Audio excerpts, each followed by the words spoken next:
근데 물류는 지금 여기다 보면은 사실 이렇게 물류 솔루션 했는데 생산, 유통, 개발, 서비스, 예? 판매 이런 부분들이 전부 물류로 취급이 되는 거예요. 판매 활동까지도 물류로 볼 수 있는 거예요. 그래서 SCM 이거는 SCM 물류죠. 정말로 물류죠. 내가 아는 분 중에 한 분이 축산업 하시는 분이 지금 TOC 배워가지고 거기다가 지금 그쪽에서 쓸 거는 물류하고 아까 말한 스루프드 회계 그 두 가지를 쓰면 돼요. 그래서 이렇게 사와서 이렇게 하면은 추정 손익계산서가 금방 나올 수 있잖아요.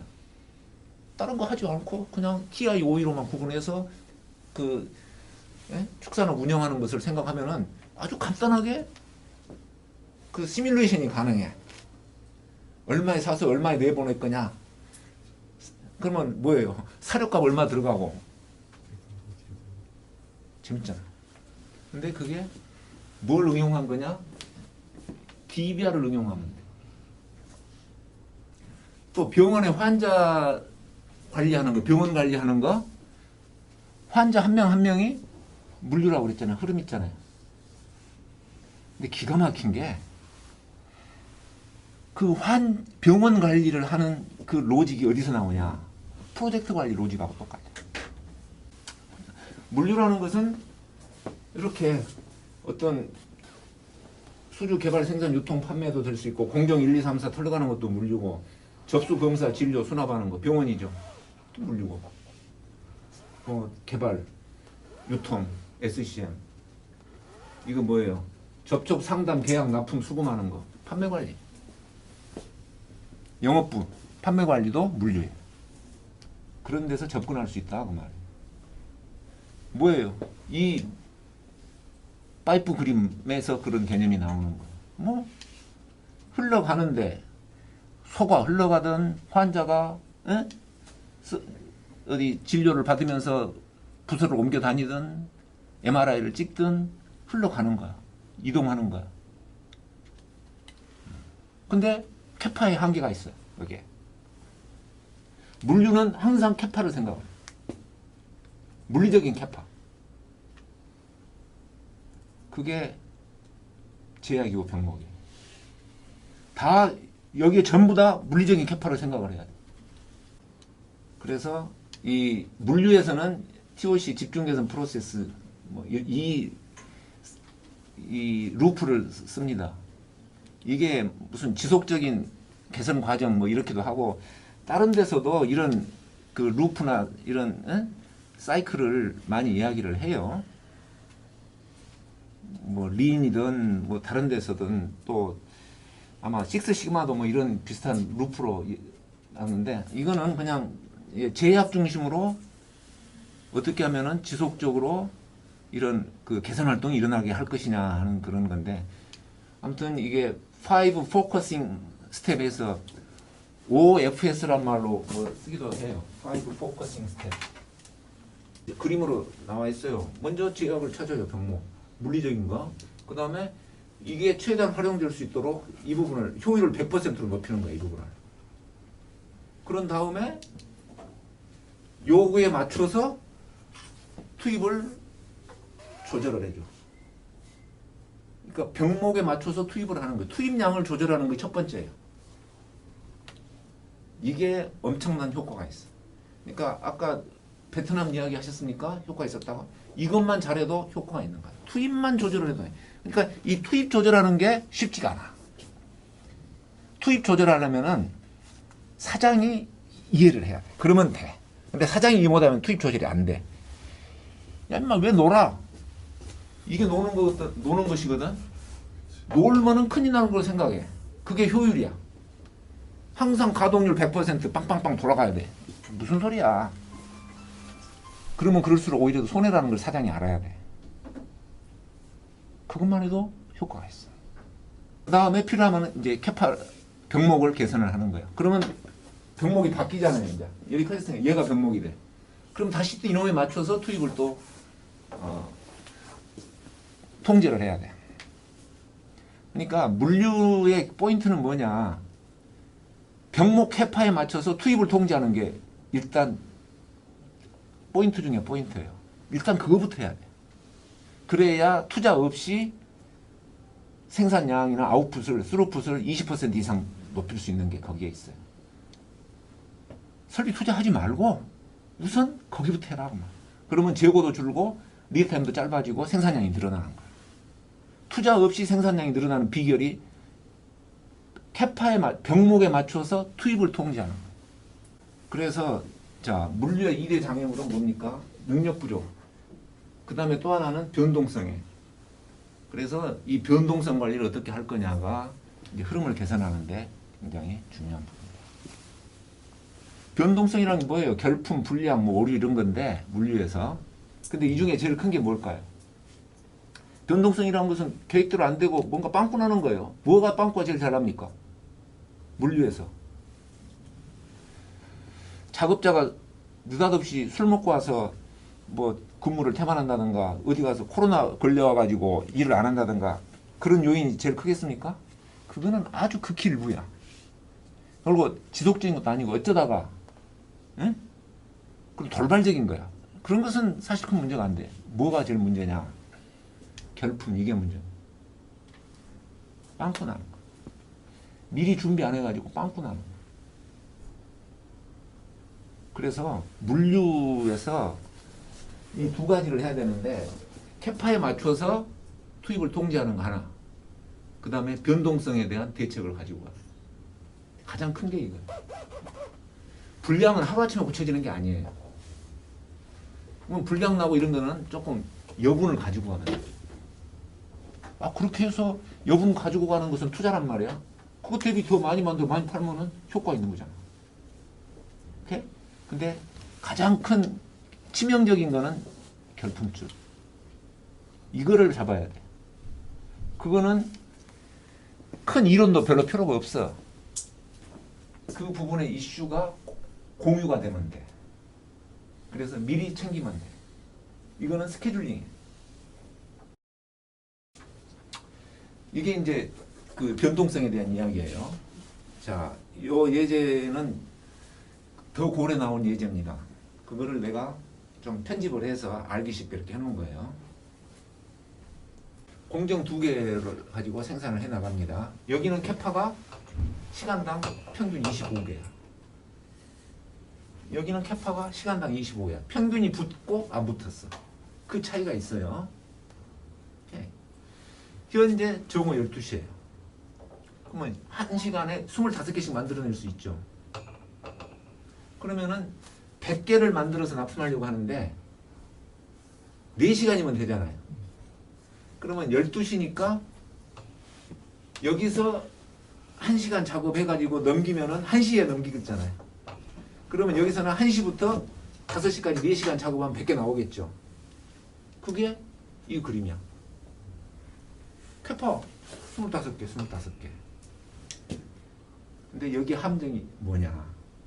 캐파가 평균 25개. 그래서 현실은 1시간에 25개씩 딱딱 나오는 게 아니야. 이렇게 나와. 4시간에 100개 만들어내면 평균 25개 맞잖아요. 그러면은 이렇게 되면은 19개, 21개 하다가 28개, 30개도 4시간 만에 100개 만들니까 평균 25개는 돼. 근데 그러면은 5시까지 90개밖에 안 나와. 왜? 얘가 이쪽으로 건네줘야 이 작업을 해. 19개밖에 못 가. 캐파는 25이지만은 19개밖에 생산을 못 해. 그죠? 21개. 여기서 10개가 빵꾸 났어. 한 번 빵꾸 난 거는 여기서 만회를 하면 좋은데 얘도 이거는 이제 딱 고정되어 있어서 캐파가 만회가 안 돼. 기계니까. 자, 그러면 여기서 문제가 뭐냐? 뭐가 문제입니까? 변동이 발생한 거? 그거는 조금씩 줄여갈 수는 있지만은 없을 수는 없는 거야. 자연현상이야. 바람 부는 거하고 똑같아. 바람은 멈춰라 한다고 해서 바람이 멈추는 게 아니야. 작업자들한테 야, 시간당 25개 딱딱 만들어내. 말은 쉽지. 작업자가 그러면 그 말 듣고 그대로 하냐고. 네가 해봐라. 그러면서 안 할 거라고, 못 한다고. 오케이, 인정해 줘야 돼. 그러니까 변동성을 없애라는 이야기가 아니에요. 변동성에 어떻게 대응하느냐가 문제지. 코로나를 없애라는 게 아니잖아요, 지금. 어떻게 대응하느냐가 문제지. 장애는 극복하는 것이지 꼭 없애는 것만이 아니다, 이 말이에요, 능사가. 강이 있으면은 다리를 놓아서 건너가면 그 있더라도 그건 괜찮은 거야. 내 목표를 달성하는 지장이 없는 거야. 강을 없애만 되는 건 아니야. 변동성은 없앨 수는 없다고 보는 거야. 그럼 TOC에서는 어떻게 대응할 거냐를 이야기를 하는 거예요. 근데 여기서 이제 그런 부분, 변동성을 없애라는 것은 여기서 대책이 아니에요. TOC가 변동성 없애라, 줄여라, 그런 이야기 별로 안 해요. 그것은 식스 시그마의 하나의 큰 이슈지, TOC에서는 그 능력은 없어. 변동성을 줄이거나 이런 것은 그렇게 잘하는 일은 아니야. 할 수는 있어요. 그것도 요인에 따라서. 부품 빵꾸나는 것은 그건 잡을 수 있어, TOC가. 근데 품질의 변동성은 TOC 가지고 잡기는 좀 어려워. 아무튼 변동성이야 다. 그러면 변동성에 줄여라고 TOC가 솔루션을 제시하는 것은 없어. 없애라고는 말 안 해. 장애를 극복하라고 그러지 장애를 없애라고 말 안 하는 거야.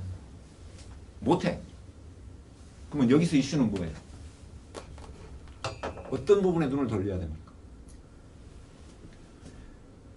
평균 25개를 진짜 캐파로 생각한 것이 여기서 오류야. 그래서 많은 경우에 생산 물류 쪽에서 계획을 세울 때 평균치를 가지고 캐파로 인정을 해서 계획을 세워요. 생산 계획 세울 때, 무슨 세울 때, 프로젝트 관리 세울 때 평균치를 캐파로 보고 해요. 그게 오류예요. 평균치는 캐파가 아니에요. 평균치보다 밑도는 게 현실적인 캐파야. MRP, ERP, 무슨 소프트웨어 전부 다 집어넣는 기초 데이터가 뭐야? 평균치를 집어넣는 거야. 그래가지고 1년 지나면은 또 뭐 학습 효과 해가지고 더 평균치를 타이트하게 해가지고 캐파로 집어넣고 캐파로 집어넣고 다 깨지는 거야. 다 틀리는 거야. 왜? 변동성 때문에. 그러면 여기서 뭐예요? 오류가 뭐예요? 캐파가 얘 캐파가 25가 아니다. 변동성에 대응책을 내놓지 않고는 캐파가 평균치보다 밑돈다. 이렇게 해고 계획을 세워야 돼. 그래서 TOC에서의 물류는 1의 장애물은 변동성 발생인데 어떻게 한다고? 어떻게 대응하는 거냐. 그게 여러분이 배울 생산 물류, SCM, 뭐 재고 관리, 프로젝트 관리 전부 그 변동성 대응에 대한 이야기로 굉장히 많은 이야기를 아마 하게 될 거예요. 그러니까 물류는 딱 두 가지예요. 캐파에 맞춰서 투입을 통제하고 변동성에 어떻게 대응할 거냐고. 이렇게 대응하는 거는 물류에서 TOC가 이렇게 대응하는 거는 그는 검증됐어요. 벌써 골드래프트 해가지고 40년이 흘렀어. 성공 사례가 나온 지가 40년이 됐어요. 변동성 대응하는 것 중에 하나가 이제 흡수한다 뭐 이런 말을 쓰기도 하거든요. 그러니까 흡수한다는 이야기는 발생하더라도 그 데미지가 크지 않게 미리 조금 여유를 가지고 간다. 시간적인 여유든 수량의 여유든 그걸 가지고 간다. 그걸 TOC에서는 버퍼라는 개념을 써요. 버퍼. 그리고 또 하나는 이 신호등을 달아. 물류에서. 이게 특징이에요. 물류에. 신호등이 뭐냐? 이거 이제 나중에 좀 유심히 들여다보십시오. 그래서 SCM이건 재고 관리든 프로젝트 관리든 신호등을 달아. 그래야 그게 그러면은 시스템으로 장착이 될 수가 있어. 신호등이 없으면은 업무 시스템으로 장착되기까지는 좀 난 부족하다고 보는 거야. 근데 신호등에 색깔 칠해가지고 빨간색이면은 뭐 조금 서두르고 챙겨서 하고 뭐 해라 이런 거고, 노란색이면은 그냥 현재대로 가면 되겠다 그런 이야기고, 초록색이면은 너무 널널하다, 어떻게 조금 더 타이트하게 가면 좋지 않겠냐 이런 식의 이야기예요. 그럼 마치 그 교통 신호등하고 똑같거든요. 그냥 불빛 보고 차가 섰다 멈췄다 하잖아요. 근데 교통신호등을 등이 아닌 글씨로 써놨다고 합시다. 예? 뭐 어디 뭐 전구따마로 해가지고 가시오, 서시오, 왼쪽으로 가시오 글씨로만 써놨어. 색깔 없이. 교통사고 더 많이 일어나겠죠. 그거 똑같아. 색깔로 업무를 어떻게 해야 될 건지를 알려주는 게 직원들이 신경 안 쓰고 더 정확하게 일을 할 수 있는 거예요. 그래야 일이 덜어지는 거예요. 일이 덜어지지 않으면 시스템이 죽는다니까. 계속 설명하고 있을 겁니까? 그럴 여유가 없어요. 현장 사람들이 제일 싫어하는 건 뭔 줄 압니까? 뭐 적어서 보고해라 이거 싫어해. 그런 게 없으면서 내가 어떻게 하면 되냐 했을 때 간단하게 할 수 있는 룰을 알려줘야 그 시스템이 살아나는 거야. 거기까지 가야 돼. 그게 물리의 특징이에요. 자, 그런 메소돌로지를 TOC가 다 제공합니다. 그래서 이 물류는 기존의 정보 시스템에 연동을 시킬 수가 있어요. 다. 기존의 ERP에. 그러니까 기존의 ERP나 데이터베이스나 기존의 레가시 시스템이니까 아무튼 거기에 있는 데이터들을 활용을 해가지고 TOC 로직을 장착을 해서 신호등까지 만들어주는 일은 가능해요. 정보 시스템에서. 그거를 TOC 컨설턴트가 리드를 해주면 돼. 정보 기술자, IT 기술자를 붙잡고 로직을 설명해주면 IT 기술자가 다 해내요. 나는 그거를 15년 전에 했어. SAP ERP 시스템에다가 로직을 설명해주고 그 사람들이 다 이걸 했어. 자, 재고 관리도 마찬가지고 이것도 신호등이 있습니다. 재고 관리도. 프로젝트 관리도 마찬가지. 비슷해요. 비슷해. 제가 자료를 이렇게 해놨지만은 뭐 더 이제 나중에 다 신호등이에요. 이런 것들이. 색깔 똑같이 있잖아요. 세 가지 색깔. 판매 세일즈 파이프라인도 이것도 물류예요. 자, 왜 물류냐? 세일즈라는 것은 잠재 고객을 확보해 가지고 접촉 고객으로 만들어서 상담을 해서 수주를 받는 데까지가, 판매하는 데까지가 세일즈 프로세스거든요. 그러면은 여기에 건수가 점점점 줄어들어. 파이프가 이런 모양으로 돼 있어. 그죠? 잠재 고객 한 100명을 접촉을 했어. 잠재 고객 100명을 놓고 접촉을 했더니 이제 접촉이 되는 사람이 한 20명으로 줄었어. 20명을 놓고 상담을 했더니 계약이 한 2건이 됐어. 그게 세일즈야. 물론 B2C하고는 좀 다릅니다만은 아무튼 B2B에서 일반적으로 뭐 그렇게 한다고 합시다. 여러분. 그러면 이거 물려요. 건수를 어떻게 흘려보낼 거냐 그런 이야기야. 근데 차이는 뭐예요? SCM이나 프로젝트는 내가 끌고 오면 되잖아. 내가 일을 하면 되니까. 근데 이거는 내가 끌고 오는 게 아니지. 고객이 지가 일로 와야 돼. 이 파이프를 짠 한 단계씩 이렇게. 그러니까 이거는 뭐예요? 내가 기다리는 거야 그냥. 그렇지만 흘러오는 건 똑같아. 기다리면서 흐름을 파악을 하는 거야. 자, 이런 접근하면은 아주 재밌습니다. 세일즈의 영업부에 DBR을 적용해서 이 행위는 내 기분으로는 한 매출 한 2배 정도 높일 수 있을 것 같아. 그래서 이런 세일즈 파이프라인을 여러 가지로 하면은 제조업, 유통업에도 나름대로 이 파이프라인을 가지고 할 수 있고 또 유통업에서 B2C도 나름대로 이 파이프라인을 응용을 해서 할 수 있고 서비스업도 파이프라인을 가지고 이렇게 할 수 있어요.